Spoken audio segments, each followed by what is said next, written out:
Hello दोस्तों, मैं हूं आपका दोस्त रोहिताश यादव। आज सपोर्ट और रेजिस्टेंस कहां पर और कैसे ढूंढें, प्लस इसके साथ में हमारी जो है बाइंग की एक सही पोजीशन कहां पर होनी चाहिए जिससे वो कहते हैं कि लॉस ना हो। तो ये दोनों को आज मैं कंबाइन करूंगा। अब सपोर्ट और रेजिस्टेंस की बात क्यों आई? वो इसलिए आई कि मेरे एक सब्सक्राइबर ने पूछा कि सर मुझे तो यही नहीं पता कि सपोर्ट और रेजिस्टेंस आखिर कहाँ पर होते हैं और इनको कैसे इस्तेमाल करते हैं। तो मुझे लगा कि शायद मेरी अभी तक की क्लास में ये मेरा सबसे कमज़ोर विद्यार्थी है, मैं तो यही समझूंगा। तो देखिए, जो सबसे कमज़ोर होता है उसकी प्रॉब्लम को पहले सॉल्व करना चाहिए। बाकी जो लोग स्टॉक के बारे में पूछ रहे हैं सीधा सीधा, इसका मतलब ये है कि उन्हें बेसिक जानकारी तो है, लेकिन मैं अभी क्या कर रहा हूं, बेसिक जानकारी दे रहा हूं। तो अभी जब तक मेरे ये जो विद्यार्थी हैं इस टाइप के, जिन्हें अभी बहुत कुछ नहीं पता, तो देखिए उनकी जो है जिज्ञासा को दूर करना बहुत ज़रूरी है। तो उनको जो है पहले ये चीज़ें समझाना बहुत ज़रूरी है। तो इसलिए आज हम सपोर्ट और रेजिस्टेंस और इनका यूज क्या है, कैसे यूज करते हैं। दूसरा, हमारी एक बाइंग की पोजीशन कहाँ पर बनती है जहाँ पर हम ज़्यादातर प्रॉफिट के सिचुएशन में रहें, क्योंकि ये चीज़ें बहुत मुश्किल हो जाती हैं कि हम बाइंग कहाँ करें। कई बार हम गलत ट्रेड ले लेते हैं और उसके बाद होता क्या है, लॉस। तो बेहतर है कि हम एक बाइंग की पोजीशन ऐसी बनाएं जहां हमें लॉस की गुंजाइश बहुत कम हो और अपना रिस्क भी कैलकुलेट करके चलें। ऐसा ना हो कि हमने बाइंग तो कर ली लेकिन अपना रिस्क देखा ही नहीं कि हमें रिस्क कितना है। तो इसलिए वो चीज़ें भी हम देख के चलें। और वीडियो बहुत ही देखिए इंपॉर्टेंट होते हैं, आप पूरा देखिए, स्किप कर करके ना देखें। अगर नहीं देखना तो बिल्कुल मत देखिए, देखना है तो पूरा देखिए। क्यों स्किप कर करके देखेंगे तो देखिए फिर सारी इंफॉर्मेशन आप तक नहीं पहुंचेगी। वीडियो लंबे जरूर हो जाते हैं थोड़े से, लेकिन क्या करें भाई, टॉपिक है, पूरी तरीके से क्लियर भी करना पड़ेगा। तो इसलिए जो देखना है अब पूरा देखिए, क्योंकि पूरा देखेंगे तो आपको एक ही बार में चीज़ें क्लियर हो जाएंगी। देखिए इतना बारीकी से मुझे नहीं लगता फिर कोई समझाता है। तो मैं इसीलिए चाहता हूं कि मैं इतनी बारीकी से अगर बता रहा हूं आपको कोई चीज़, तो उसको उतनी बारीकी से आप सीखिए भी, जिससे कि आपको फिर किसी के हिंट या किसी के टेलीग्राम की ज़रूरत ना पड़े, जहां से आपको कुछ अरे साहब वो अब कुछ हिंट देगा तब हम कोई ट्रेड लें, उसकी नौबत ही ना आए। आप ट्रेड अपनी मर्जी से अपने हिसाब से ले सकें, मैं ये चाहता हूँ। तो चलिए आज हम उसी पे बात करते हैं। कुछ मैं आपको बोर्ड पे बताता हूँ और कुछ चीज़ें मैं आपको चार्ट पे बताऊँगा, तो दोनों तरीके से आपको वो चीज़ें क्लियर हो जाएंगी। अब आ जाते हैं हम अपने बोर्ड पर। देखिए बोर्ड पर जो है मैंने लिखा है ऊपर, बाइंग करने का परफेक्ट टाइम। मेरा मतलब वही है जो मैंने आपसे कहा कि हमारी वो बाइंग पोजीशन होनी चाहिए जहां पर हमें लॉस मिनिमम हो और रिवार्ड अनलिमिटेड हो। ठीक है, इस लाइन का मतलब सीधा सीधा ये हो गया। अब रेजिस्टेंस और सपोर्ट, ये दो लाइनें हैं। देखिए अगर मैं यहां आपको समझाता हूं तो मुझे लगता है शायद आपको वो चीज नहीं समझ में आएगी, लेकिन इसको मैं आपको जो है चार्ट पे भी समझाऊंगा कि रेजिस्टेंस कहां पर और सपोर्ट कहां पर, और इसको हम कैसे यूज करते हैं। चलिए अब अगर हम ये देखते हैं कि हमारी बाइंग की पोजीशन कहां बनती है, तो वो भी मैं आपको चार्ट पे बताऊंगा, लेकिन यहां थोड़ा सा आपको एक ब्रीफ कर देता हूं हल्का सा। अब मान लीजिए जैसे हमने कोई जो है एक सपोर्ट लाइन ये मान ली, ये हमारी एक सपोर्ट लाइन है, ठीक है। अब अगर कोई स्टॉक का प्राइस सपोर्ट लाइन को ब्रेक करते हुए, हमारी क्या है सपोर्ट लाइन, इसको ब्रेक करते हुए नीचे आ गया है, तो इसका मतलब यह है कि मार्केट हमारा जो है डाउनफॉल में है और गिरेगा। तो यहां हमारी बाइंग बनती ही नहीं। क्यों? हमें तो यह पता ही नहीं कि मार्केट अभी और कितना गिरेगा। यानी सपोर्ट लाइन को ब्रेक कर दिया तो इसका मतलब यह हो गया कि अभी मार्केट और नीचे कितना जाएगा कुछ नहीं पता, यानी हमें नहीं पता। तो यह हमारी बाइंग की सिचुएशन नहीं होती जब किसी का प्राइस सपोर्ट लाइन को ब्रेक करके नीचे जाता है। ठीक है, कॉन्सेप्ट क्लियर। अब आगे आते हैं। अब मैंने आपको एक दूसरा ये बताया, कोई प्राइस हमारा यहां से मान लीजिए सपोर्ट लाइन को इज्जत देके और वापस रिवर्सल हो गया। क्या हुआ? यानी उसने सपोर्ट लाइन को नीचे नहीं गया, यहां से वो सपोर्ट लाइन को टच किया और वहां से फिर वापस इज्जत से वापस हो गया। इसका मतलब ये है कि कहीं ना कहीं मार्केट में दम है और प्राइस गिरेगा नहीं। तो यहां हम जो है बाइंग बना सकते हैं, लेकिन बाइंग बनाने के लिए उससे पहले आपको कुछ कंडीशंस का ध्यान रखना पड़ेगा। ऐसा नहीं कि यहां से रिवर्सल हो गया तो हमारा ये बन गया, चलिए हम यहां पर खरीद लेते हैं, ऐसा नहीं है। इस सिचुएशन में भी आपको कुछ कंडीशंस हैं, उनका ध्यान रखना पड़ेगा। जैसे पहली कंडीशन आपकी, यहां पर जो है सेलर आपका वीक होना चाहिए, यानी जो आपके सेल करने वाले हैं वो वीक होने चाहिए। अब ये चीज आपको कैसे पता चलेगी कि सेलर वीक कैसे है, तो देखिए उसके लिए आपको मेरा कैंडल स्टिक वाला वीडियो देखना पड़ेगा कि वहां पर सेलर वीक कब होता है और बायर स्ट्रांग कब होता है या बायर वीक कब होता है। ये चीजें मैंने आपको देखिए कैंडल स्टिक वाले अपने वीडियो में बहुत क्लियर कट समझाई हैं, तो उसके लिए आप जो है मेरा कैंडल स्टिक वाला वीडियो जरूर देखें, ठीक है।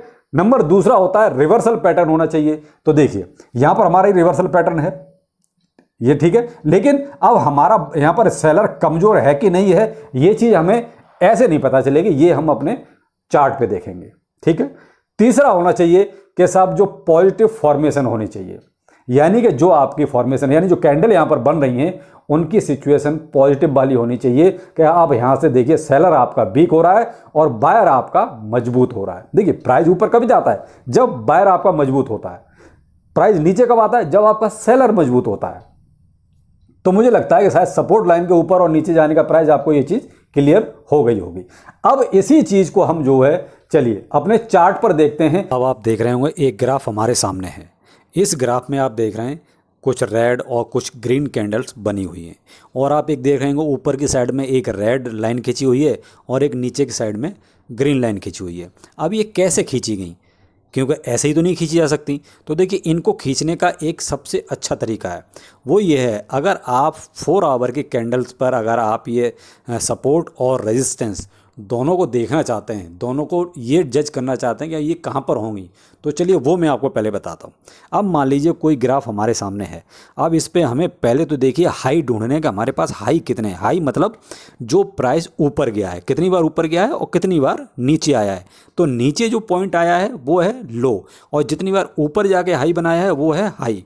तो एक पॉइंट हमारा ये हो गया, ठीक है, एक पॉइंट हमारा ये हो गया और एक पॉइंट हमारा ये हो गया, 3 है। और मोस्टली हमें इसके लिए जो है 3 चाहिए होते हैं, यानी कि ये हमारे बने हाई, ठीक है। अब हम आ जाते हैं लो पर कि हमारे लो कहाँ कहाँ पर हैं। ये हमारे हो गए हाई, ठीक है। अब हमारे लो पे आते हैं। ये हाई का आप ध्यान रखिएगा, हाई हमारे ऊपर बने हैं। अब हम आ जाते हैं लो पर। देखिए लो एक हमारा ये नीचे बना, ठीक है, एक हमारा ये बना, एक हमारा ये बना और एक हमारा ये बना। ये हमारे क्या हैं, लो, जिसको कहते हैं हम एक तरह से जो दर्शाते हैं वो एल से, यानी कि जो ऊपर की साइड में बने वो हाई बने और नीचे की साइड में जो बने वो बने लो। अब हम क्या करेंगे, ये जो हमारे ऊपर के हाई थे उनको हम जो है, हमें 2 ही चाहिए, ज़्यादा चाहिए नहीं, तो हमने क्या करा, 2 के ऊपर वो अपने जो हाई थे उनको दोनों को आपस में मिला दिया, ठीक है। ये हमारा क्या हो गया, एक तरह से रेजिस्टेंस। जो हमारे ऊपर हाई पे हमारे जो 2 पॉइंट थे हमने उन 2 को आपस में मिला दिया और आगे तक ये लाइन आ गई, ठीक है। ये हमारा क्या होगा, रेजिस्टेंस। अब ऐसे ही हम करेंगे लो पर, जो हमारे नीचे के लो थे उन लो पे हमने जो है 2 पॉइंट्स को आपस में मिला दिया। ये हमारे क्या बने, लो। तो लो को जब हमने आपस में मिलाने से ये हमारा बना सपोर्ट। तो अब आपको ये चीज़ कंफर्म होगी कि सपोर्ट कैसे लाइन खींची जाती है और रेजिस्टेंस कैसे लाइन खींची जाती है। तो आपकी जो रेजिस्टेंस की है वो लाइन आपकी जो हाई बने हैं उन 2 पॉइंट्स को आप मिला दीजिए, तो उससे क्या है, आपकी एक लाइन ड्रॉ होती है, वो होगी आपकी रेजिस्टेंस। और जो नीचे जो आपके लो बने हैं उन 2 पॉइंट्स को मिला दीजिए, तो वो जो लाइन आपकी ड्रॉ होती है वो आ जाएगी आपकी सपोर्ट प्राइस, ठीक है। इसी को हम कहते हैं सपोर्ट और रेजिस्टेंस। अब इसका यूज क्या है, देखिए साहब ये मिल गई, इससे क्या है कि हमें एक पैटर्न मिल गया कि साहब हमारा प्राइस कहाँ पर घूम रहा है। तो आप यहीं देख रहे हैं ये प्राइस हमारा वो जो हमने हाई और लो के बीच में, ये नहीं सपोर्ट और रेजिस्टेंस के बीच में आप देख रहे हैं ऊपर नीचे हो रहा है। यानी न तो सपोर्ट को ये नीचे ब्रेक कर पा रहा है और ना ही हमारा जो रेजिस्टेंस है उसको ऊपर ब्रेक कर पा रहा है, यानी कि एक चैनल के अंदर ही प्राइस घूम रहा है, ठीक है। इस पैटर्न में आपको ये चीज़ क्लियर समझ में आ रही होगी। अब हमारी बाइंग कहाँ बनती है, हमें ये देखना है कि बाइंग कहाँ बनती है। तो देखिए बाइंग के लिए मैंने क्या कहा आपको, हाँ जब मैंने आपको बोर्ड पे बताया था तो बोर्ड पे आपको कहा था कि सेलर वीक होना चाहिए, ठीक है। दूसरा रिवर्सल पॉइंट बनना चाहिए, यानी आपका रिवर्सल पैटर्न बन रहा है कि नहीं बन रहा। रिवर्सल मतलब आपका जो नीचे सपोर्ट प्राइस है वो नहीं, सपोर्ट लाइन है जो, उसको जो है वो ब्रेक तो नहीं कर रहा, वहाँ से सपोर्ट पे आके और फिर वापस, मैंने आपको बोर्ड पर समझाया था, तो वो होता है रिवर्सल पॉइंट।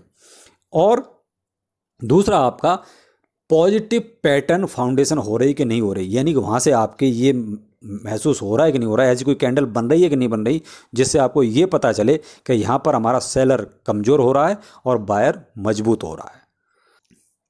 तो देखिए इस सिचुएशन में हमें ये चीज़ क्लियर दिखाई दे रही है। हमारा देखिए सपोर्ट प्राइस नीचे क्रॉस नहीं कर रहा, यानी जितनी बार भी हमारी ये जो सपोर्ट लाइन थी इसको प्राइस यानी कि यहाँ पर ये नीचे को नहीं आ पा रहा है, यानी इसको बार बार लेके और ये ऊपर को बार बार चला जाता है। तो ये क्या है हमारा, इससे मालूम पड़ता है कि कहीं ना कहीं हमारा रिवर्सल पॉइंट बनता है। अब आ जाते हैं यहाँ पर, देखिए ये जो पॉइंट है ये जहाँ पर मैंने आपको ये राउंड खींचा, यहाँ पर देखिए आप यहाँ क्या हो रहा है, यहाँ में जो रेड पोर्शन है आपका, ये मैंने आपको एक तरह से थोड़ा सा जूम करके दिखा दिया है। यहाँ पर क्या है, यहाँ पर आप देखिए यहाँ से प्राइस रिवर्सल हो गया, यानी प्राइस नीचे नहीं आया, हमारी जो सपोर्ट लाइन थी उसको उसने ब्रेक नहीं किया, वहाँ से प्राइस रिवर्सल हो गया। ठीक, अब उसके बाद क्या हो रहा है आप वो देखिए, आप नीचे देख रहे हैं जो ये मैंने जो आपको राउंड खींचा इसमें देखिए ग्रीन कैंडल बन रही है, देख रहे हैं आप ग्रीन कैंडल। इस ग्रीन कैंडल का मतलब है कि कहीं ना कहीं बायर यहाँ मजबूत है और सेलर यहाँ पर कमज़ोर है। इसका मतलब ये है कि हमारा सेलर यहाँ वीक है, और यहीं पर जो ये ग्रीन कैंडल जो बन रही है उससे ये भी पता चल गया कि यहाँ पॉजिटिव मामला है, यानी कि सब चीज़ यहाँ पॉजिटिव है, तो प्राइस यहाँ से ऊपर को रिवर्स करेगा। ठीक है, यानी कि हमारी वो तीन जो कंडीशन थी वो यहाँ पर फुलफिल होती हैं, यानी कि सेलर वीक है, रिवर्सल पैटर्न भी यहाँ बन रहा है और पॉजिटिव फाउंडेशन भी है यहाँ पर, यानी कि तीनों चीज़ हमारे मन मुताबिक हैं। अब यहाँ पर हमें एक चीज़ और देखनी पड़ेगी, हमें देखिए यहाँ पर अपना रिस्क भी कैलकुलेट करना पड़ेगा कि भाई यहाँ पर हमें रिस्क कितना हो रहा है, भाई वो भी तो देखना पड़ेगा ना। तो यहाँ पर देखिए जो हमारी रेड कैंडल है उसका जो प्राइस है वो हम अपना जो है बेस प्राइस मान लेते हैं। ये देखिए जहाँ मैंने लाइन खींची यहाँ पर हमारी कैंडल क्लोज हो रही है, जो ये दर्शाती है कि यहाँ पर हमारा प्राइस जो है कैंडल क्लोज हुआ है, यहाँ प्राइस फाइनल होगा एक तरह से, आप देख रहे हैं जब कैंडल क्लोज होती है तो। और नीचे हम ये हमारा एक तरह से क्या है बेस प्राइस रहेगा, और जो मैंने ये सेकेंड लाइन खींची यानी कि कैंडल के नीचे यहाँ पर हम लगाएंगे अपना SL यानी कि स्टॉप लॉस। तो हमारा कितना है आप ये देखिए, ये जो पोर्शन है रेड मेरी दो लाइन के बीच का जो मैंने लाइन खींची है उन बीच में क्या है रेड कैंडल है, तो हमारा रिस्क इतना ही है। क्यों, हमने नीचे वाली लाइन पे तो अपना स्टॉप लॉस लगा दिया और ऊपर हमारा जो है बेस प्राइस था वो था। अब इसके ऊपर हमारा प्रॉफिट हमारा ये है जो हमारा रेजिस्टेंस है, क्योंकि ये रेजिस्टेंस है यहाँ तक हमारा, क्योंकि यहाँ तक प्राइस आ रहा है, इसको ब्रेक नहीं कर रहा लेकिन यहाँ तक प्राइस आ रहा है। तो हमारा क्या, आप मेन चीज़ है ये गैप देखिए आप, जो गैप आपका ऊपर का है ग्रीन एरिया, यानी कि ये जो मैंने आपको लाइन खींची है ये देखिए, ये जो मैंने आपको कई सारी लाइनें खींच दी, ये क्या है जो ग्रीन एरिया ये हमारा है प्रॉफिट, और जो नीचे रेड बचा है इसके ये है हमारा लॉस। अगर लॉस होगा तो हमारा इतना ही होगा, इससे ज़्यादा नहीं होगा। लेकिन अगर प्रॉफिट होगा तो जो मैंने ऊपर कई सारी लाइनें खींच दी, जो एक तरह से ग्रीन एरिया को मैंने ब्लू बना दिया, वो हमारा प्रॉफिट है। यानी कि आप मार्जिनली अगर देखें तो हमारा प्रॉफिट ज़्यादा हो रहा है इस ट्रेड को लेने से, और अगर बाई चांस लॉस हुआ तो लॉस हमारा बहुत कम है। तो अब शायद आपको ये चीज़ क्लियर हो गई होगी पैटर्न पर कि इससे हमारा लॉस कितना है और प्रॉफिट कितना है, सपोर्ट लाइन कहाँ पर बनती है, कैसे बनती है, और रेजिस्टेंस लाइन कहाँ पर और कैसे बनती है। अब यहाँ पर एक चीज़ थोड़ी सी और क्लियर कर दूँ, जो मेरे वो नए बिगनर थे एक तरह से उनके लिए, देखिए जो सपोर्ट लाइन होती है उसका मेन काम ये होता है कि वहाँ प्राइस बार बार आके टच करके और वापस चला जाता है, उसको हम सपोर्ट लाइन कहते हैं, यानी उसको क्रॉस करके नीचे नहीं आता, ये होगी सपोर्ट लाइन। और जो ऊपर जो मैंने कहा ना हाई पे जो हम बनाते हैं, जहाँ पर हाई बनते हैं वहाँ जो लाइन बनती है यानी कि रेजिस्टेंस, उसका मतलब ये है कि वहाँ से प्राइस टच करके और फिर से वापस आ रहा है, यानी कि उसको भी क्रॉस करके वो ऊपर नहीं जा रहा है, तो उसको हम बोलते हैं रेजिस्टेंस। तो अब मुझे लगता है कि शायद आपको ट्रेड लेने का एक बहुत ही बढ़िया तरीका मिल गया होगा कि हमें कहाँ पर कैसे कौन सी ट्रेड लेनी चाहिए और कौन सी नहीं लेनी चाहिए, और जब ट्रेड लेनी है तब कौन कौन सी कंडीशंस का आपको ध्यान रखना है। जो मैंने आपको बोर्ड पर बताया था 3 कंडीशन थी, तो उनका आप ज़रूर ध्यान रखें, क्योंकि ऐसा नहीं है कि हमारा वहाँ से रिवर्सल पैटर्न है तो हम ट्रेड कर लेंगे, नहीं, उसके साथ आपको मैंने और जो कंडीशन बताई हैं वो भी फुलफ़िल होनी बहुत ज़रूरी हैं। तो मुझे लगता है कि शायद आपको अभी रेजिस्टेंस और आपका सपोर्ट लाइन और हम ट्रेड कहाँ पर, एक परफेक्ट ट्रेड कहाँ पर लेते हैं, कहाँ लेनी चाहिए, वो चीज़ क्लियर हो गई होगी। तो वीडियो कैसा लगा ज़रूर बताइएगा कमेंट सेक्शन में जाके, और मेरा लाइक बनता है आप ज़रूर दीजिए, सब्सक्राइब तो आप कर ही देंगे, इतना तो मुझे कॉन्फिडेंस है। तो चलिए फिर मिलते हैं, नमस्कार।